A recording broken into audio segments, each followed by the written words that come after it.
Eu vou começar de trás para frente hoje. Eu quero falar um pouquinho sobre Mossad e depois eu quero falar um pouco sobre geopolítica, tá? Vou inverter a ordem aqui. Então vamos lá, gente. Mossad 53, né? O professor Akel veio trazendo aí a história da Igreja Batista, né? E mais uma vez as ligações maçônicas, né? De pastores, né? Pastores e fundadores da Igreja Batista, como grandes maçons, na verdade. E tudo isso vem da Europa e depois, novamente, aliás, dos Estados Unidos para o Brasil, né? Com o pastor Richard Ratcliffe, mais 8 membros no Brasil, que lá em Santa Bárbara do Oeste, na verdade, fundaram a primeira igreja batista, né? E o professor Akel vem fazendo, mais uma vez, fazendo ponto a ponto, igreja por igreja, ele vem construindo, vem desvelando, na verdade, as ligações das ordens secretas dentro das igrejas protestantes e também da Igreja Católica, né? Claro que isso mais lá atrás, né, na questão da Igreja Católica, mas depois ali do século XVI, das igrejas protestantes, então vem descendo, né, essa linha do tempo aí. O professor vem trazendo mais uma vez essas ligações, como que elas acontecem, aonde elas nascem, como elas se desdobram, né? E como elas vêm parar aqui no Brasil. Todas elas. Se a gente pegar capítulo por capítulo da série Mossad, de todas as igrejas que o professor falou, é exato padrão e tem o mesmo nascedouro filosófico que quer, de uma certa forma, tomar a narrativa das igrejas cristãs e transformar isso numa outra coisa que, na verdade, não chega a ser uma religião. Porque os conceitos que são passados dentro da maçonaria, eles são conceitos não teológicos. Embora a maçonaria esteja baseada na Bíblia, na Torá, mas a forma da narrativa, como a maçonaria ensina essa sabedoria, né, a respeito de Deus, ela não tem aquela narrativa construída na teologia. Então ela vem com uma nova roupagem, ela se instala dentro de uma determinada religião e ela modifica esotericamente, ou seja, internamente, né, a liderança. Então a liderança é uma mistura de teologia com organizações secretas, e isso vai ser transformado depois numa teologia que vai ser transmitida para o público, para o povo, para os fiéis. E ambas as coisas não se misturam, até porque eles não podem realmente, e eles entenderam isso já há muito tempo, que eles não podem revelar, na verdade, assim, abertamente, essas ligações dos líderes das igrejas com as organizações secretas, com as sociedades secretas. Porque se isso ficasse muito evidente, obviamente que as pessoas, os fiéis, não iriam confiar na palavra do pastor como sendo um representante de Jesus, ou seja, como se ele estivesse sendo um real transmissor e um fidedigno transmissor da palavra de Deus. Então, uma vez que isso acontece na cabeça das pessoas, esse entendimento, você não pode revelar que você faz parte também de uma organização, de uma entidade secreta que tem uma outra visão a respeito, né? Então, isso fica muito claro em toda a série Mossad, né? O professor vem trazendo aí inúmeros conceitos, inúmeros dados históricos para corroborar, né, e reafirmar isso. Na verdade, é uma reafirmação, capítulo a capítulo vem sendo reafirmado, né? E o professor aqui também vem trazer uma questão bastante sensível dentro do universo católico, que é esse cisma da igreja com a igreja ortodoxa, né? de 1054, onde a Igreja Ortodoxa ela também se desdobra em inúmeras igrejas, dependendo da região, né? Então tem a etíope, tem a copta, né? Tem a da Calcedônia, enfim, a siríaca, tem várias, na verdade, são várias ramificações da Igreja Católica Ortodoxa, né? Naquela região da Rússia e do leste europeu, e também da Ásia até a África, né? Porque a Etiópia fica na África. Então existe ali uma influência muito forte. E, claro, vamos colocar assim, ó, dentro de uma comparação entre a teologia ortodoxa e a teologia católica romana, existe um abismo de interpretações e controvérsias, na verdade. Porque a Igreja Ortodoxa, ela busca ser ela busca guardar os símbolos e guardar os entendimentos a respeito de Jesus Cristo, do Evangelho e de toda a história da Igreja, de uma maneira muito mais conservadora do que a própria Igreja de Roma. A Igreja Ortodoxa, inclusive até hoje, isso eu tenho contato com vários ortodoxos, e isso é uma coisa muito latente até hoje, né, porque eles dizem que a Igreja Católica Romana é muito secularizada, ela é mundanizada, né, e que ela perdeu, ela se desfigurou, né, de Jesus Cristo, ela se distanciou do Jesus Cristo, né, ao ser paganizada, ao ter essa linha secularizada de transmissão da fé, e dos rituais e dos dogmas. Então, dentro da Igreja Ortodoxa existe uma linha de pensamento muito mais conservadora e muito mais séria, vamos dizer assim, com relação aos ícones, né, aos santos ortodoxos, e isso é uma coisa que vem trazer para nós uma curiosidade, porque o Vladimir Putin, ele é católico ortodoxo, e dentro do movimento eurasiano, o movimento eurasiano do qual o Putin acredita piamente e faz disso o grande modelo do seu governo, é exatamente a busca e a retirada do poder da Sé romana para a Sé em Moscou. Entendam como as coisas se unem, como elas se fundem. O professor falou hoje a respeito da igreja Batista, né? Trouxe o relato da Igreja Batista, depois ele falou da Igreja Copta e de todas as igrejas ortodoxas ali, né, nessa parte. Então, nessa questão, a gente tem aí essa divisão e o porquê dessa divisão. E eu estou fazendo aqui uma junção, um link, tá? Para chegar na geopolítica, que é o próximo assunto que eu vou tratar daqui a pouquinho. Então, o Putin, ele tem essa visão eurasiana de trazer a Sé, ou seja, de trazer o símbolo maior da cristandade para Moscou, como sendo a verdadeira Igreja de Cristo, retirando o poder do Vaticano. Essa é a grande intenção dos metropolitas, inclusive, né, dos grandes padres ortodoxos, e este é o pensamento russo atual e muito forte agora, neste exato momento. Se a gente tiver contato, se vocês puderem ter contatos com pessoas de lá, ou até mesmo brasileiros, mas que têm origem russa ou que são ortodoxos, vocês vão perceber isso muito fortemente, tá? Então vamos lá, gente. Nessa questão, eu queria fazer aqui um paralelo, aqui um link, a respeito dessa provocação, né? O professor que eu trouxe aí a respeito dessa provocação do Joe Biden com relação ao Putin para o uso das armas nucleares, né? Numa tentativa de enfraquecer, né, o apoio que o Putin está tendo, né? De algumas alas, inclusive da comunidade europeia. O professor que eu trouxe alguns dias atrás uma matéria dizendo que o Putin está financiando os partidos verdes na Europa para ganhar força política dentro dos países da Europa.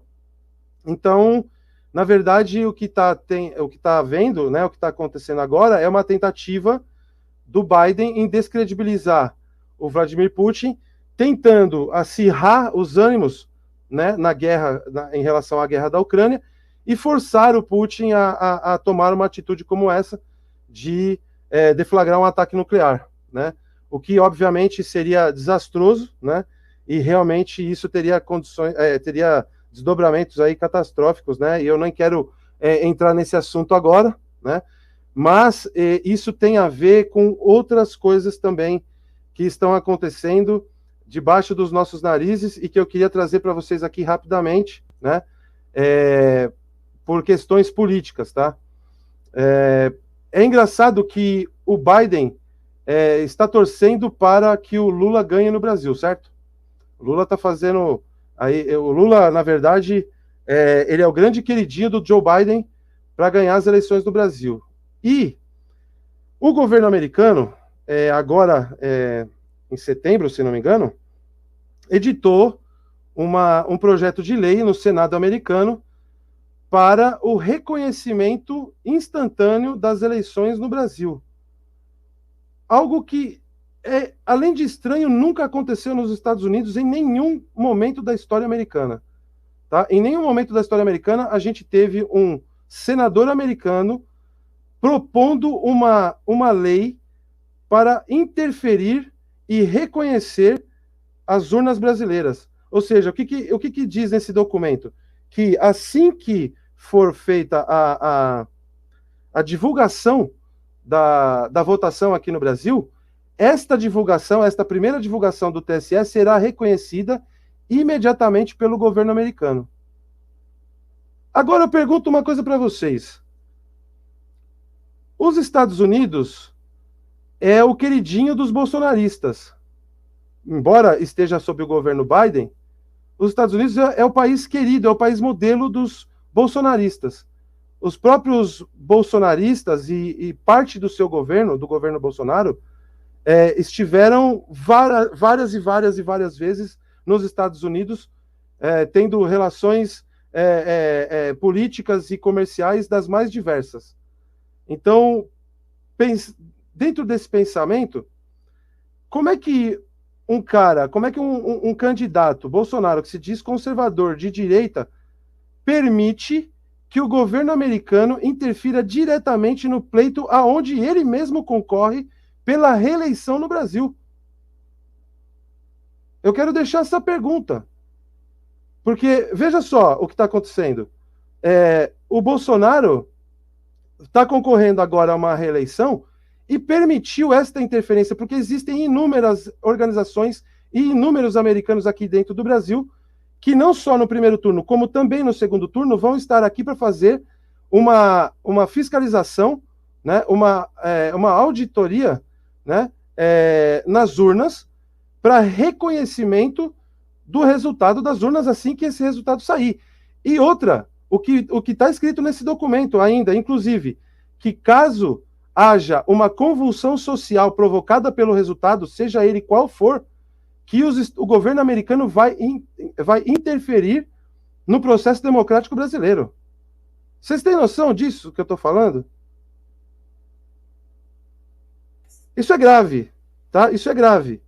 Ao passo em que, veja só, o Bolsonaro tem dito ultimamente que ele tem uma tendência forte a manter e a ampliar as relações comerciais dele com a Rússia e com a China. Mas como é que o candidato que quer ampliar as suas relações internacionais com o Oriente, com a Rússia e com a China, permite que os Estados Unidos interfira dessa forma no próprio pleito dele? Então, veja a disrupção, o nível de grau de disrupção que a política do Brasil está agora nesse momento. Isso é muito grave, gente. Isso é muito grave, tá? E eu vou dizer mais. Oi, Alexandra. Mas seria a questão do Paulo Guedes interferindo nesse assunto? Aliás, já que ele é uma pessoa que está ligada diretamente aos Estados Unidos, questão de economia e tudo? Seria isso ou não? Eu posso Oi. Houve essa interferência por parte da Rússia na eleição americana e agora parece que a Rússia quer vistoriar, né? E mais os Estados Unidos também vistoriar as eleições no Brasil. Exatamente. Esta é a guerra, Henrique, você falou tudo. E respondendo a Alexandra, veja, essas questões do Paulo Guedes, o Paulo Guedes é o ministro da Economia. Então, obviamente que o Paulo Guedes ele tem uma linha de raciocínio de pensamento com relação à economia no Brasil, mas ele já deixou claro que, pelo que ele disse, inclusive nos podcasts famosos aí, ele já deixou claro a respeito da multipolaridade.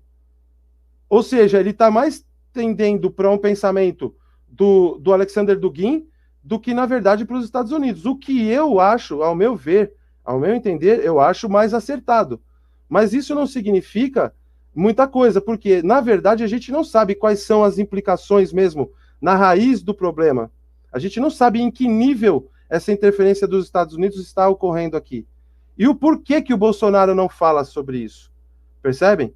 Por que o Bolsonaro não está falando sobre isso? Então, veja só. Dentro dessa questão, existe uma incógnita.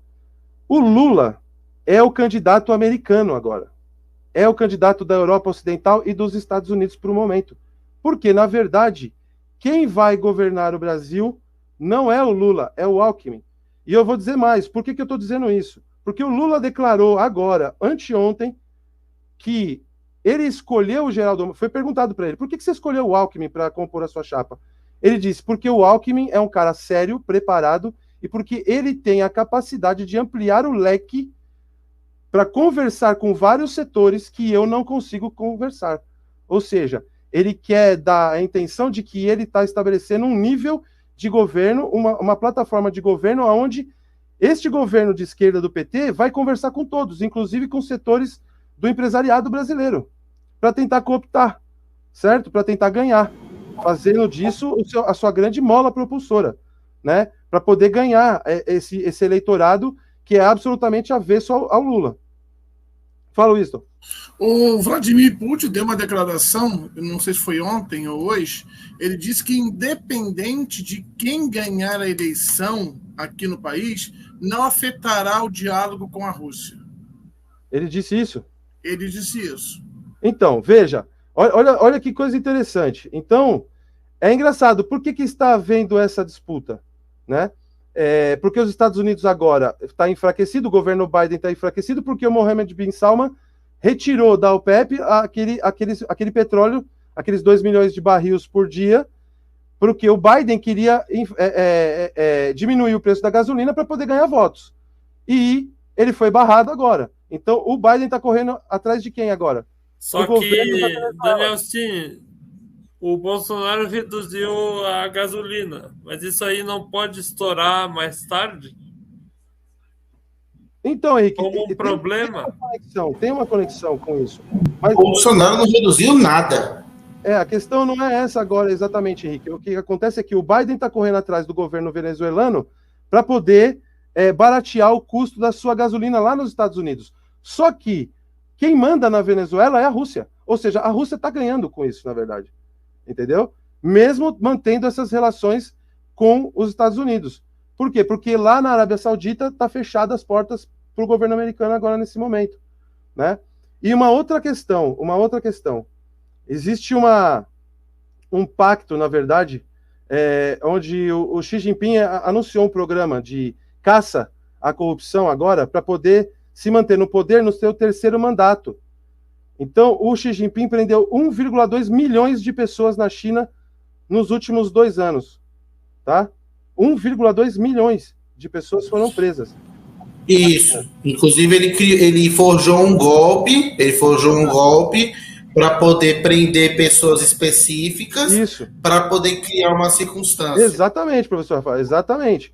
E isso tudo fortalece a posição do Xi Jinping agora nesse terceiro mandato que ele quer, né? Uma vez que... que estão colocando que ele... Estão até proseando, né? Sim. Que ele pode ser um novo Mao Tse Tung, né? Pode ser um novo Mao Tse Tung. E agora que vai ter o próximo congresso do Partido Comunista, aí possivelmente ele vai ser reeleito. Isso. Inclusive, essa faz todo sentido o Xi se reeleger agora com o Putin. Por quê? Olha só o movimento que está acontecendo na Europa. A Itália está sendo de direita depois de 70 anos, certo? A Suécia está sendo de direita agora. A Finlândia vai vir de direita também. Olha onde está a questão. A Inglaterra acabou, no mês passado agora, a Inglaterra acabou de dar um reset no Banco da Inglaterra. O próprio governo inglês acabou de dar um reset no Banco da Inglaterra. E o que é esse reset? Esse reset é o repatriamento das ações de planos de... Oh, meu Deus, como que era o nome agora? Fundos de pensão. Fundos de pensão, tá? Ou seja, o mesmo movimento que o Papa fez agora de repatriar todos os ativos para dentro do Banco do Vaticano, a Inglaterra fez no Banco da Inglaterra agora, e o Fed nos Estados Unidos está pretendendo fazer a mesma coisa. O que vai acontecer? Eles vão despejar dinheiro na economia para tentar salvar a economia, mas isso vai provocar inflação, certo? Mesmo assim, eles preferem correr o risco de passar por uma grande inflação, mas salvar-se do que virá agora adiante, que é o que eu vou falar para vocês, que é muito grave, tá? A Credit Suisse, que é o maior banco da Suíça, e o Banco Deutsche estão no bico do corvo, neste exato momento. Estão no ápice para quebrar, tá? Esses bancos estão na iminência de quebrarem. E o que isso significa? A quebra, o colapso financeiro na Europa total. Aí sim a gente vai ter esse colapso esperado. O Credit Suisse e o Banco Deutsche. Tá? Se esses dois bancos ruírem, a Europa inteira vai ruir. A Alemanha vai estar no meio do caos completo. Tu sabe alguma coisa do BlackRock? Oi? Fala isso, desculpa. Isso, o Banco Deutsche e o Banco da Alemanha, exatamente, o principal banco alemão. Olha só, diante de tudo isso, a reportagem falou o seguinte, a relação do Brasil com o governo russo de Vladimir Putin é excelente. Independente do resultado das eleições presidenciais no país no dia 30, o Kremlin aposta na manutenção desse diálogo. Então... Certo. Aposta na manutenção do diálogo. Então, exatamente essa é a pergunta onde a gente vai chegar no fim. Mas veja só o que está acontecendo. Olha o movimento. Está todo mundo na Europa, alguns países da Europa estão indo para a direita, certo? Existe uma iminência de uma quebra dos maiores bancos europeus. Isso vai provocar uma ruptura gigantesca nos Estados Unidos. Por quê? Vocês sabem quem é a BlackRock? Não. A BlackRock... Eu ia perguntar exatamente isso, que o BlackRock. A BlackRock é a maior empresa de investimentos do mundo. E ela teve agora um relatório de prejuízo de 1,3 trilhão de dólares. Então, os americanos estão voando pelas janelas. Tá? Nesse momento, eu acompanhei matérias, eu fiquei o dia inteiro hoje pesquisando sobre isso, tá? Então, são coisas aí que estão acontecendo e que não estão sendo amplamente divulgadas, né? Então, o caos financeiro está previsto para novembro e dezembro acontecer até abril de 2023. Por quê? Porque o yuan está se desvalorizando em relação ao dólar, o dólar está conseguindo se manter, o yuan está se desvalorizando em relação ao dólar. Isso vai aquecer ainda mais as exportações chinesas, que vai salvar a China. Mesmo assim, a China agora está passando por uma queda do PIB. E essa queda do PIB, juntamente com essa possível quebra dos bancos europeus e essa quebra do BlackRock, provavelmente, porque a BlackRock está ligada, sabe a quem, senhores?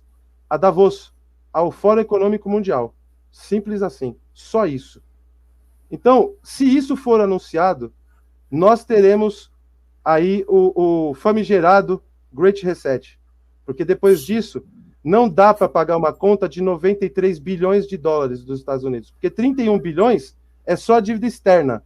Mas, fora aquilo tudo que os Estados Unidos devem dentro do próprio solo americano, dá 93 bilhões de dólares. Ou seja, acabou para os Estados Unidos.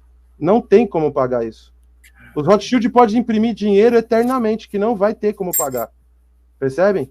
Então, o governo americano está na iminência do colapso. O povo americano ainda não está vendo isso. Na Inglaterra já estão vendo. Na Europa já estão vendo. Eu converso todos os dias com pessoas, com amigos na Europa. Todo dia eu converso. E na Europa já está tendo rumores graves, coisas graves acontecendo lá. Mas por que você acha que os americanos não estão enxergando essa ação iminente? Porque o governo americano está imprimindo dinheiro demais, Winston. E embora o Biden esteja pagando bilhões e bilhões para a Ucrânia, para subsidiar e para financiar, veja só, uma outra questão aqui. O antimônio, que é a matéria-prima principal para a confecção das armas, não existe mais nos estoques americanos e europeus. A Europa já disponibilizou 70% do seu poderio bélico e os Estados Unidos 30%, ou seja, estão sem armas. E não vão conseguir armas nos próximos anos. E aonde estão as jazidas de antimônio? Na Bolívia, na África do Sul, na Rússia e na China. Ou seja, a quem os Estados Unidos e a Europa vai pedir antimônio? Para a Rússia e para a China. Tá entendendo de onde vem a quebra? De onde vai vir a quebra? Então, assim, belicamente falando, nem os Estados Unidos e nem a Europa inteira vão suportar o poderio bélico chinês e russo. Não tem saída, nem financeira e nem armamentista, nem bélica para eles. E isso vai ser a grande queda da águia. Como o professor Akel vaticinou, e para mim é mais do que um vaticínio, é uma verdadeira profecia. Tá? A águia vai cair. Enquanto isso, né, eles ficam falando sobre guerra e outras coisas, com uma distração, procurando outros motivos para não. É uma distração. É uma distração. No mundo todo, é uma distração. Cortina de fumaça. Sim, a única pergunta que fica agora é uma incógnita. Será que o Bolsonaro vai manter esse relacionamento com a Rússia? Ou o Bolsonaro vai se dobrar ao governo americano, ao governo ocidental? Aí é que está a questão. Isso. Votar no Bolsonaro agora seria uma incógnita, um X. Você não sabe qual vai ser a diretriz que o próximo governo Bolsonaro vai adotar. Exatamente. Agora, se votar no Lula, a gente já sabe a quem o Lula vai pagar um pau. Embora a Rússia tenha dito isso, Winston, eu, sinceramente, não sei te dizer. É uma incógnita para os dois lados, na verdade. Né?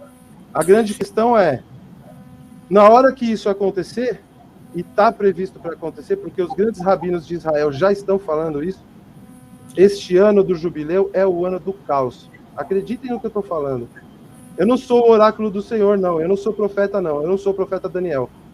Mas, segundo os grandes rabinos sérios de Israel, eles estão falando que, inclusive, dentro do governo israelense, essas coisas nunca jamais serão ditas. Mas dentro da escatologia rabínica séria, eles estão dizendo: este ano, o ano do jubileu, o primeiro ano do Shemitah, do 49º, do ciclo que completa agora 50 anos, é o grande ano do caos. E eu acredito que esse ano vai vir agora.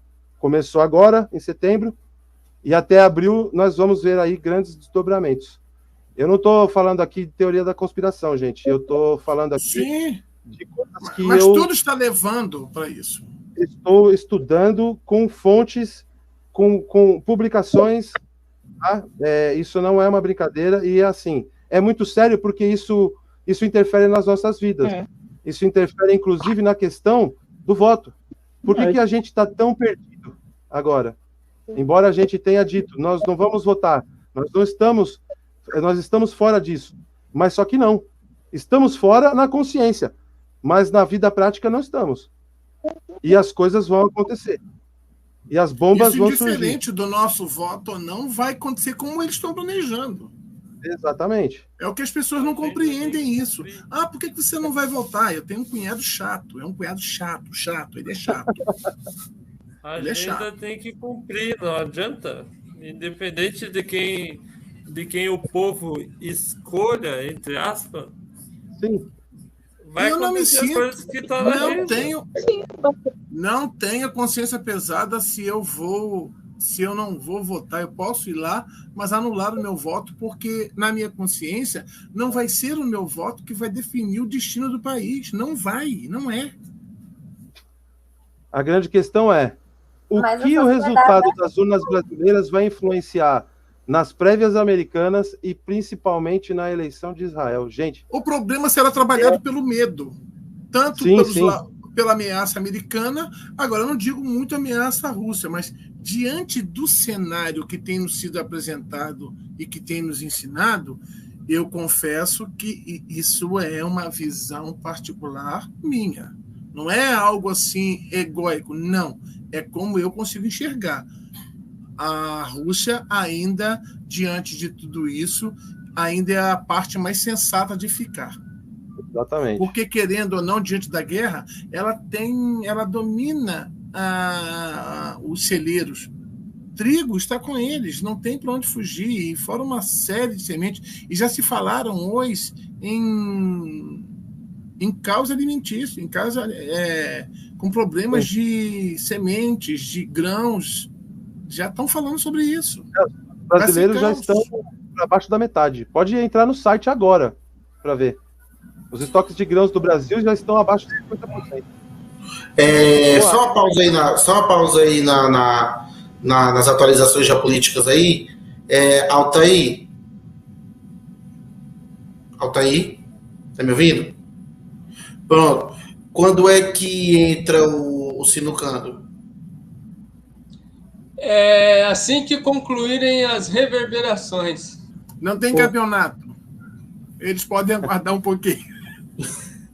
Não, então, Altair, então, aí é só a gente terminar a reverberação, o pessoal entra, né?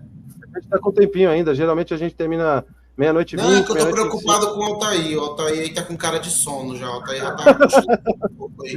Normal. É horário, isso é normal. Altair tem essa mesma fisionomia todos os dias desde que conheço ele, entendeu? De boa. Daniel, então eu vou tentar agora reverberar o moço de que eu não consegui antes. Tá, mas vamos continuar para não perder o fio da meada. Vamos lá. A única coisa que eu anotei, porque foi tantas coisas, né? Foi a Igreja Batista, foi a Igreja Copta, eu já tinha ouvido falar na Igreja Copta. Eles dizem que esse é o cristianismo original, mas a gente sabe que não é bem assim, né? É um cisma da ICAR.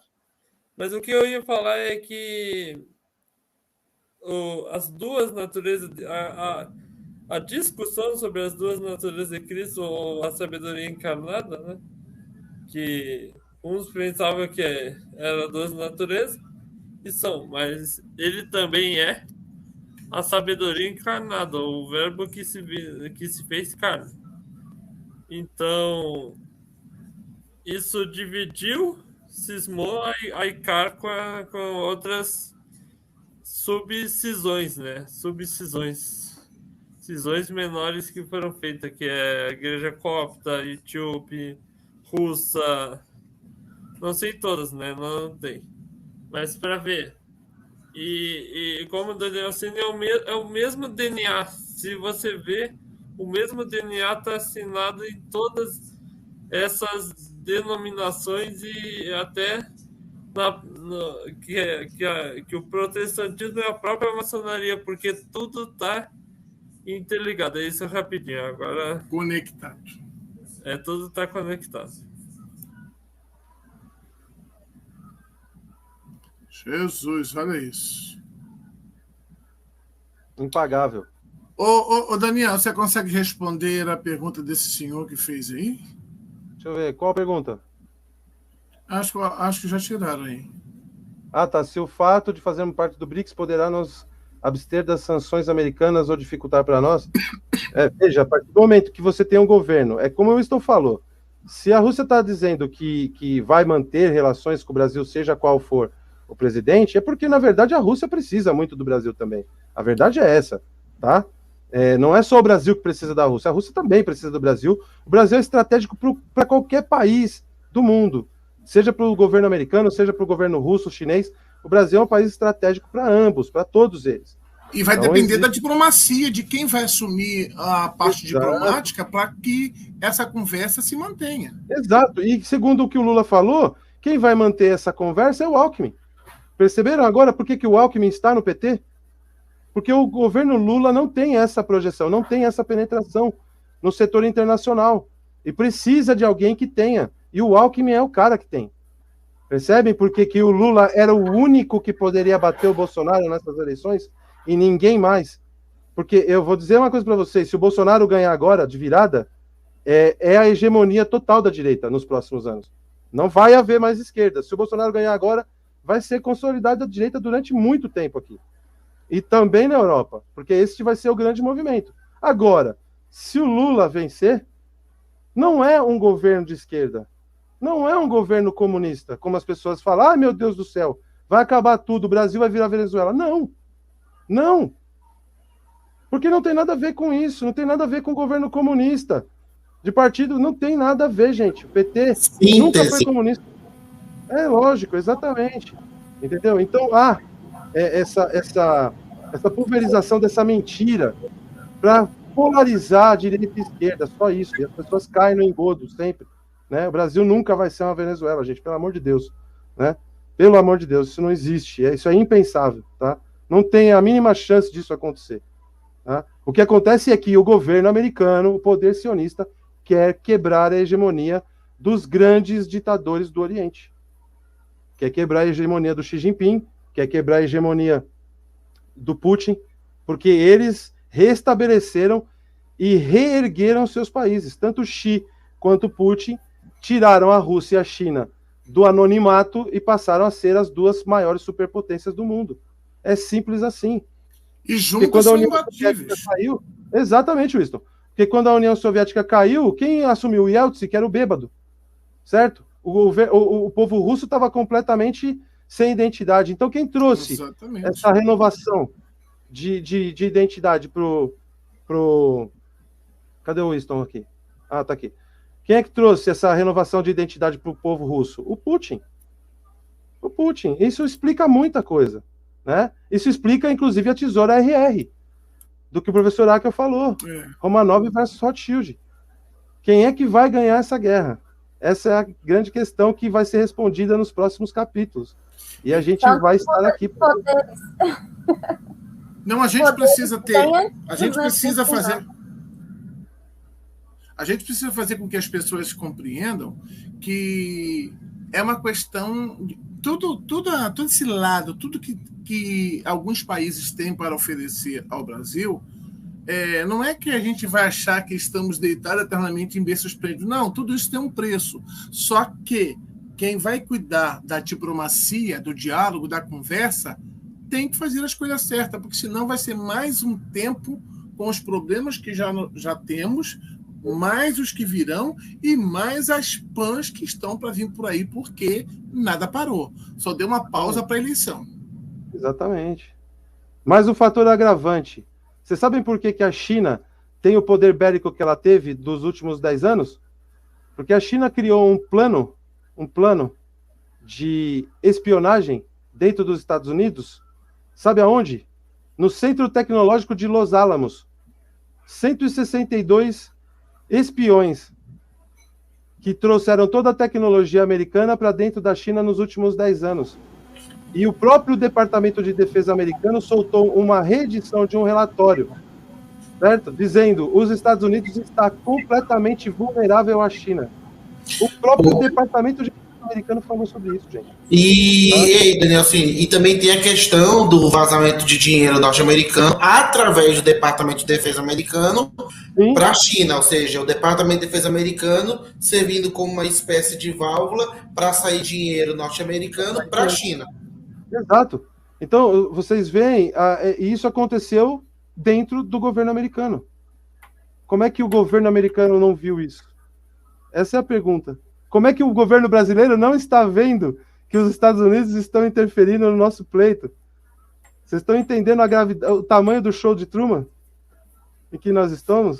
O tamanho da Matrix? Daniel, aí entrando no que vocês falaram, né, à toa que tanto o Biden como o Xi, não sei se tu viu essa informação, ambos eles apoiam a candidatura do Lula.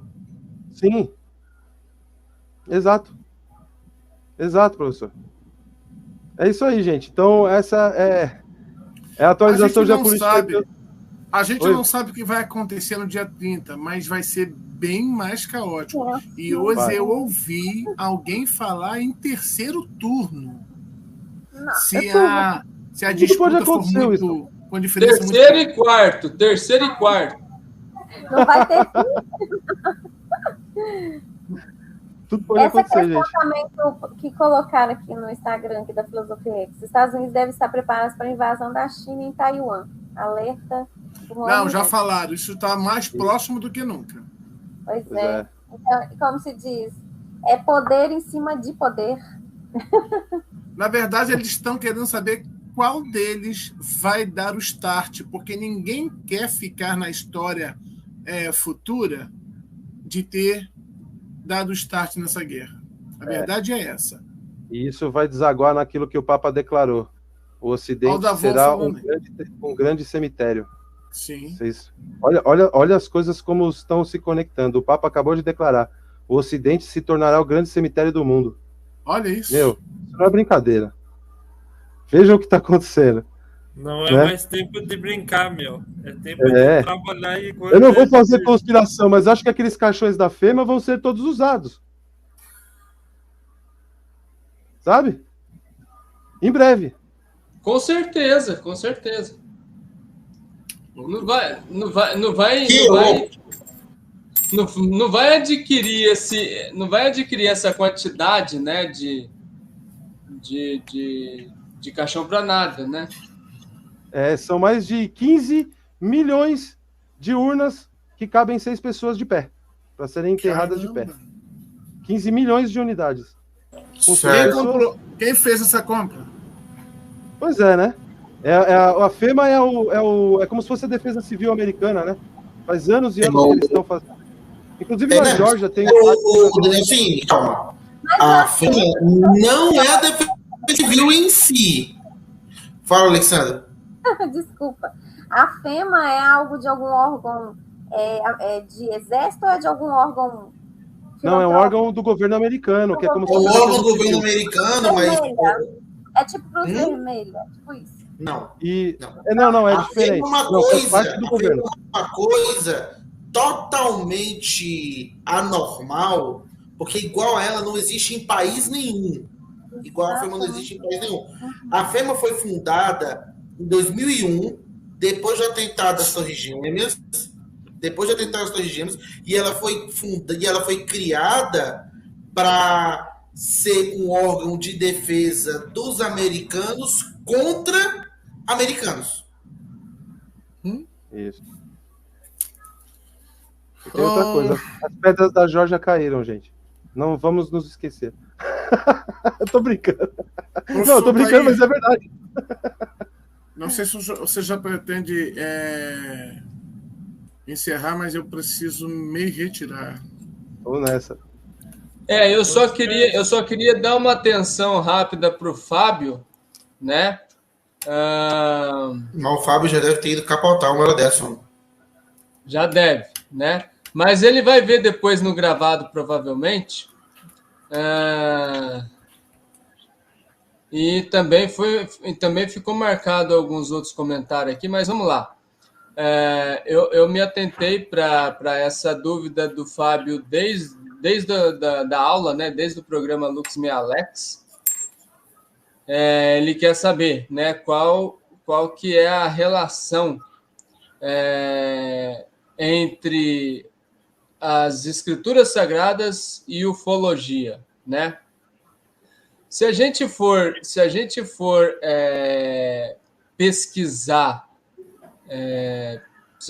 pesquisar sem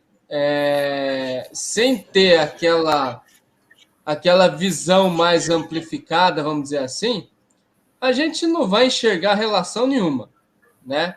A gente não vai conseguir fazer associação nenhuma. Porém, se a gente começar pelas afirmações do próprio Senhor Jesus, a gente vai voltar lá para trás, a gente vai ver outras evidências, mas se a gente começar pelas afirmações do próprio Senhor Jesus, primeiro, lá no capítulo 8 de João, ele vai dizer, né, a alguns judeus ali, fariseus, mestres da lei, que não é desse mundo, né? Mas ali, a conversa está no seguinte aspecto, tipo, vocês estão apegados a essa matéria, né? Eu estou além dessa matéria.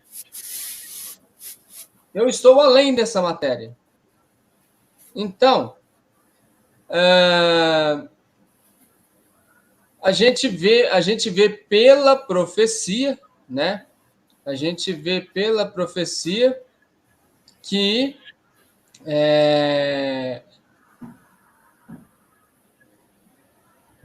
ia ser enviado um Salvador. Isaías vai falar sobre Emanuel, que representa o próprio Deus conosco, o próprio Deus entre nós. E aí fica a questão, né? Deus é terráqueo? Deus é desse mundo? Ou ele está além, né?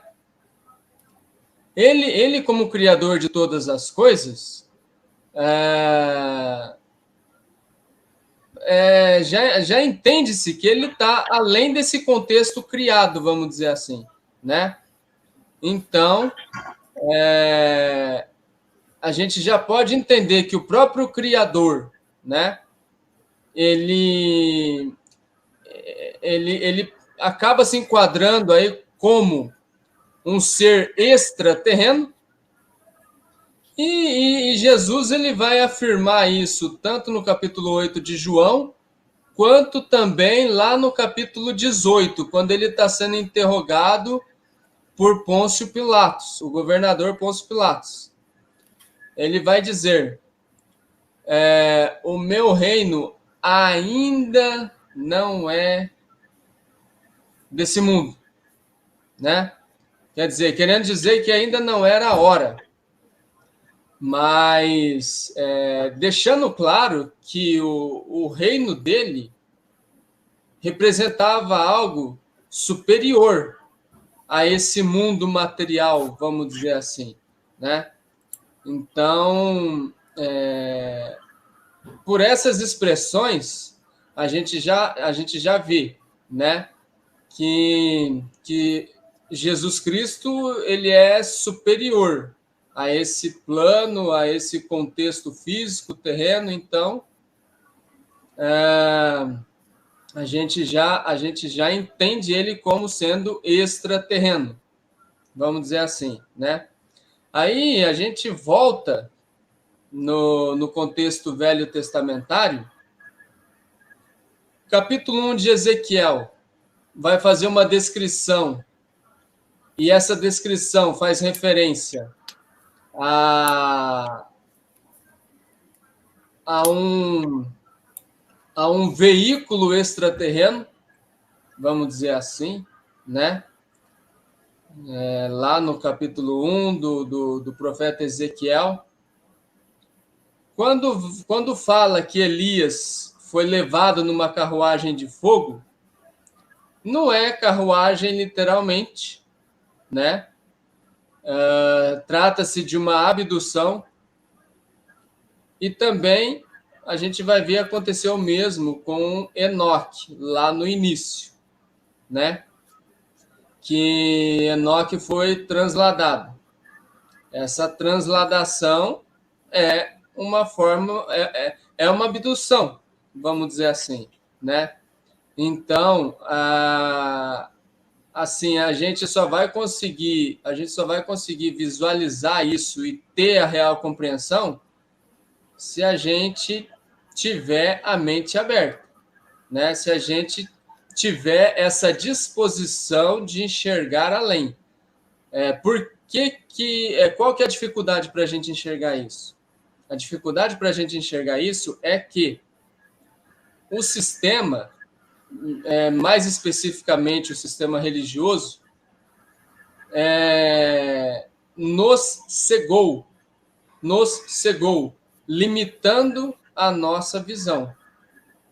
Então, para a gente poder fazer essa associação, a gente precisa ir além daquilo que a gente recebeu como sendo verdade, né? E aí, na sequência, ele também vai colocar aqui, ó, Moisés também será o acusador dos judeus naquele grande dia, ou seja, quando ele tiver como uma das duas testemunhas, vamos dizer assim. Logo, ele é um Satã, né? Levando em consideração que essa acusação de Moisés e também de Elias, que é a outra testemunha, diz respeito a apontar o erro, vamos dizer assim, né? Acusar o povo judeu no sentido de ter rejeitado a verdade, por exemplo,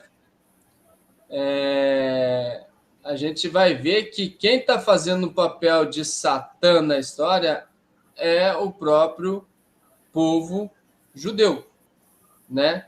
É o próprio povo judeu que rejeitou a verdade, que está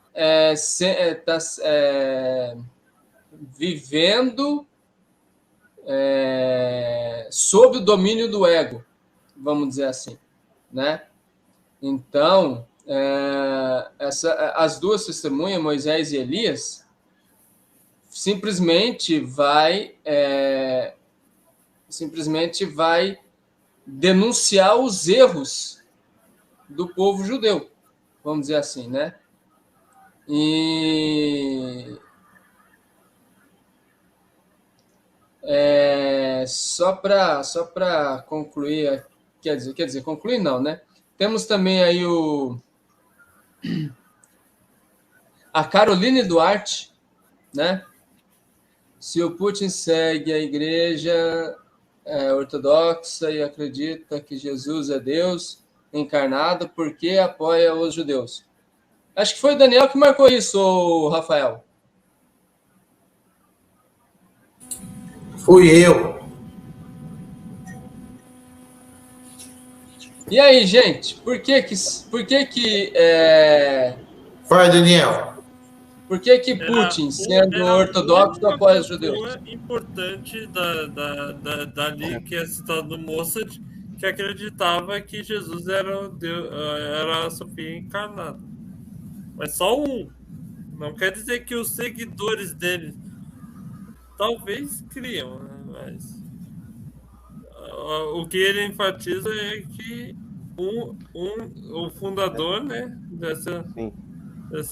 desse cisma da igreja acreditava que Jesus era a Sofia encarnada. Não era isso, Daniel? Então, Okay. Exato. É porque assim, veja, existe o messianismo russo. E dentro desse messianismo russo, assim como o messianismo judaico, o messianismo islâmico, todos eles tentam ser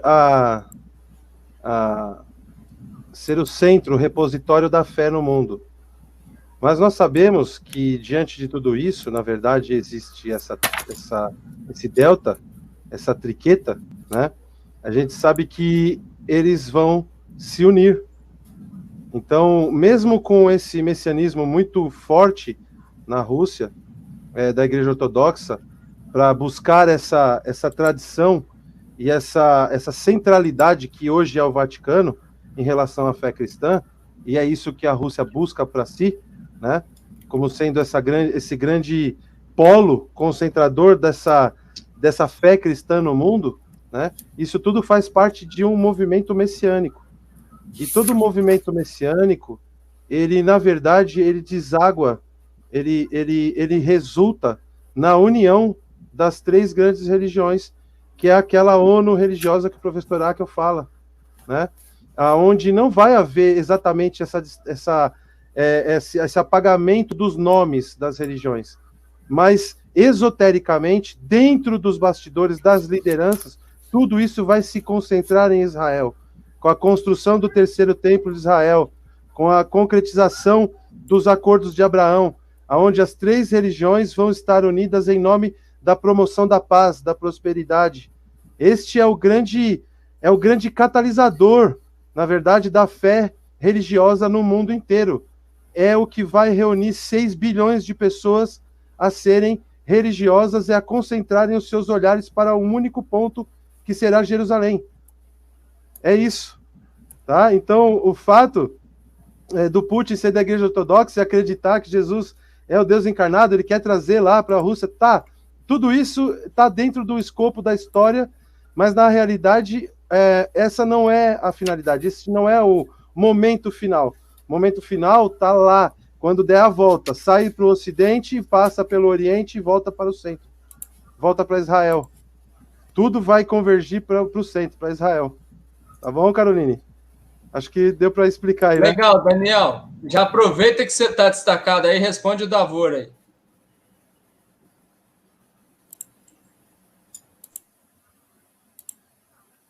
Deixa eu ver aqui. Professor Daniel tem um estudo que mostra a influência e a manipulação dos Estados Unidos por Israel, afundar e dar poder à China.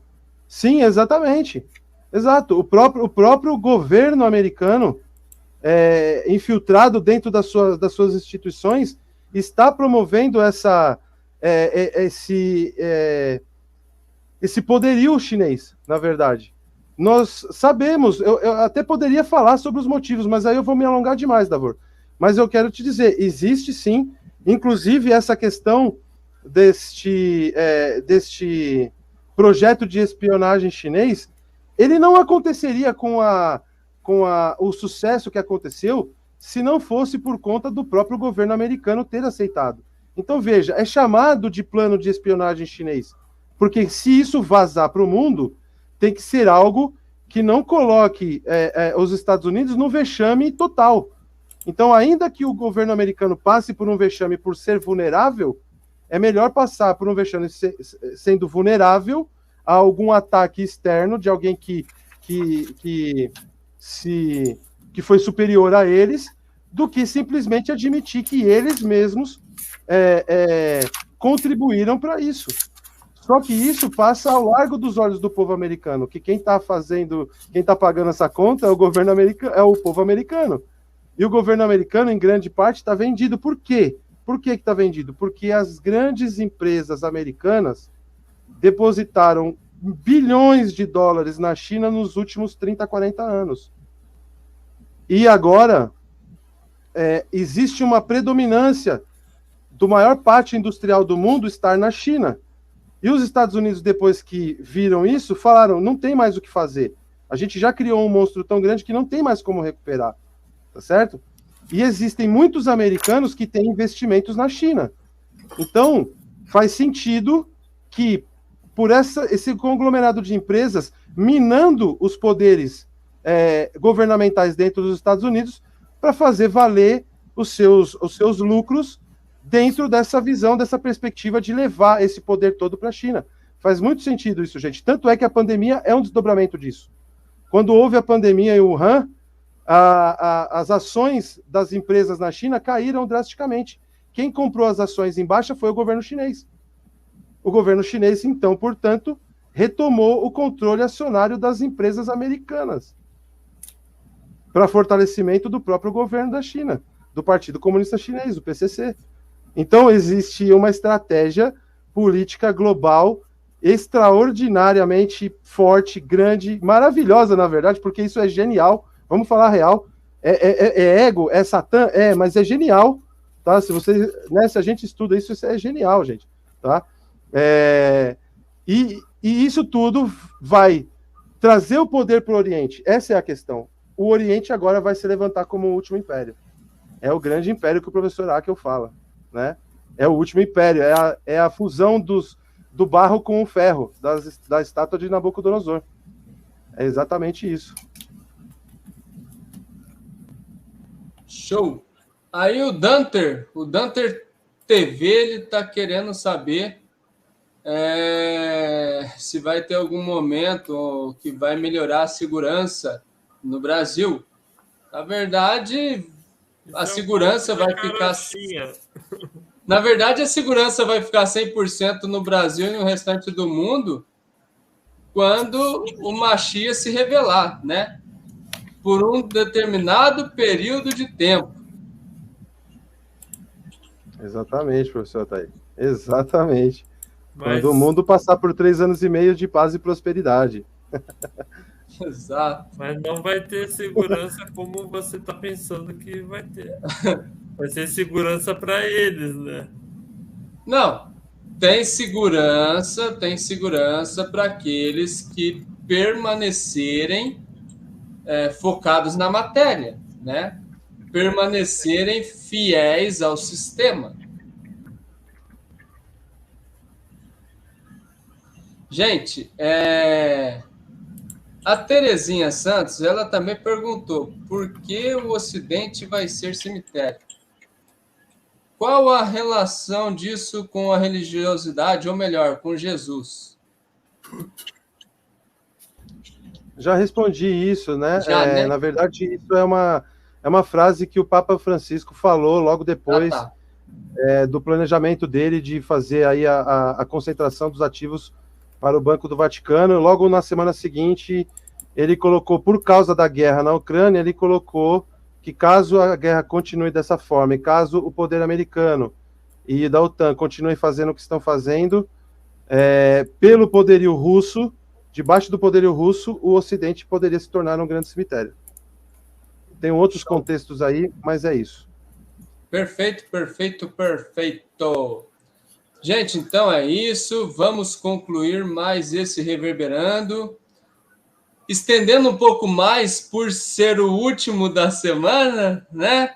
Vamos ter aí agora uma folga durante o fim de semana, porque amanhã vamos ter atendimento aí com o professor Akel e voltaremos na segunda-feira, logo após Contagem Regressiva Geo Apocalipse. Façam todos uma excelente noite, né? Quem for permanecer quem for ficar pro Sinucando, permaneça no link, e aos demais, façamos um excelente final de semana e até segunda.